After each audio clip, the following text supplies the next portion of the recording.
Alright everyone, so in this video we're going to be talking about the first new skyscraper coming to Detroit in an extremely long time. I believe this is the first one in 30 years.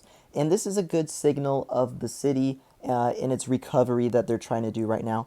There are lots of things going on in this city that they have improved, especially in the downtown, cleaning it up, renovating buildings that were abandoned, but there isn't, like, you can't see much of it from like a skyline perspective. But a new building really helps demonstrate, that the city is recovering. So I think, that's a pretty good addition.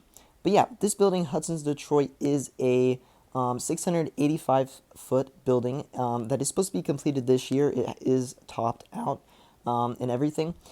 It topped out earlier this year. It cost $1.4 billion. It started construction in 2017.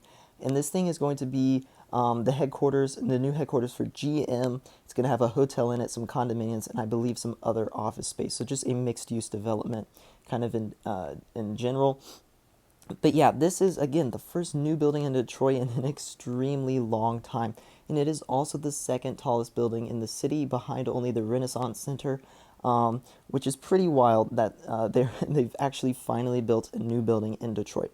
Again, I think this is actually great for the city. I think it shows progress.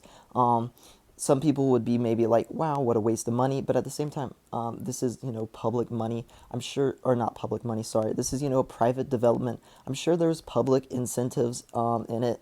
I'm sure, as in most buildings of this size, do have those.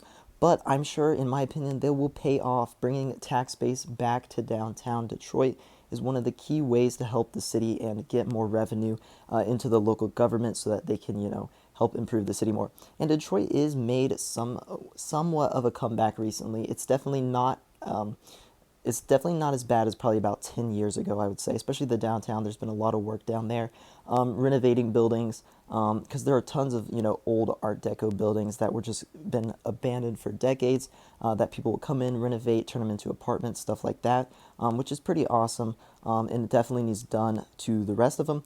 But again, you can't really see that progress from an outward perspective. But a new building like this is a good indicator of health in this city, in my opinion, at least. But yeah, I think this is a really cool project. It's obviously something that was probably looked forward to a long time if you lived in Detroit. Again, second tallest building in the city now, and I think it has a pretty decent design. I kind of like it. It looks almost like a mini Hudson Yards, or not Hudson Yards, sorry, 270 Park Avenue, which an awful lot of buildings recently seem to have kind of that design.